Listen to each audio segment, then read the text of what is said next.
Assalamualaikum dan salam sejahtera. Hari ini saya akan terangkan bagaimana timer berfungsi. Apabila anda faham bagaimana ia berfungsi, insya-Allah anda akan dapat memahami atau melukis litar kawalan pemula motor dengan baik. Bukan setakat itu sahaja, anda akan dapat menggunakan timer di dalam litar lain selain daripada litar kawalan motor. Apabila punat tekan mula iaitu PB start ditekan, ada beberapa perkara yang berlaku serentak dalam masa yang sangat singkat. Ia tidak berlaku mengikut turutan. Ia berlaku secara serentak dan cepat. Simpan di dalam minda anda bahawa ia berlaku secara serentak dan cepat. Perkara yang berlaku serentak itu ialah, bekalan elektrik akan masuk ke coil contactor main, normally open contactor main akan berubah menjadi normally close, bekalan elektrik akan masuk ke timer dan bekalan elektrik akan masuk ke normally close timer. Saya akan menerangkan kepada anda satu persatu agar anda mudah faham, insya-Allah. Bekalan elektrik yang masuk ke coil contactor main yang berada di dalam kontaktor akan menghasilkan medan magnet dan menarik anchor yang berada di dalam kontaktor ke bawah. Pada ketika inilah anda akan mendengar bunyi pada kontaktor dan anda akan melihat penanda pada kontaktor akan tertarik ke bawah. Apabila anchor di dalam kontaktor tertarik ke bawah, normally open contactor main yang secara mekanikalnya disambungkan pada anchor akan turut berubah kedudukan menjadi bersambung iaitu normally close. Apabila ini berlaku, bekalan elektrik akan dapat melalui normally close tersebut.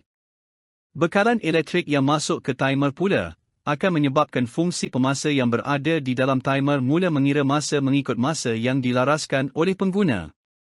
Untuk pengetahuan anda, bahagian utama timer dan kontaktor adalah hampir sama.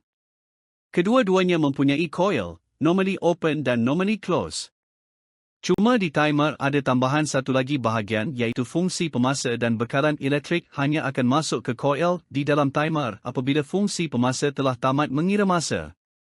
Bekalan elektrik yang masuk ke normally close timer pula, akan terus dapat mengalih melalui normally close tersebut kerana normally close bersifat bersambung.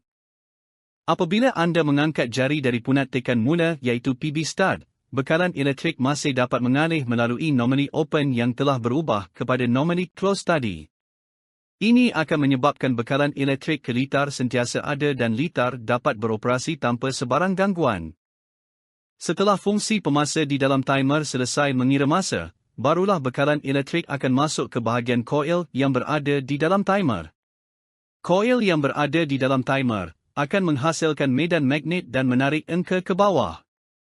Pada ketika inilah, anda akan mendengar bunyi pada timer dan anda akan melihat lampu LED pada timer sudah lagi tidak berkelip, tetapi berubah menjadi kekal menyala.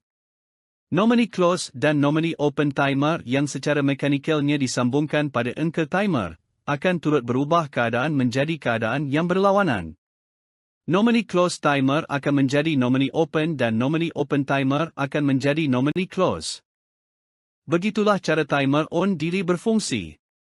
Terdapat pelbagai lagi jenis timer selain timer on delay. Tetapi yang banyak digunakan di dalam kawalan motor, ialah timer jenis on delay. Semoga perkongsian ini dapat memberi manfaat kepada kita semua, insya-Allah.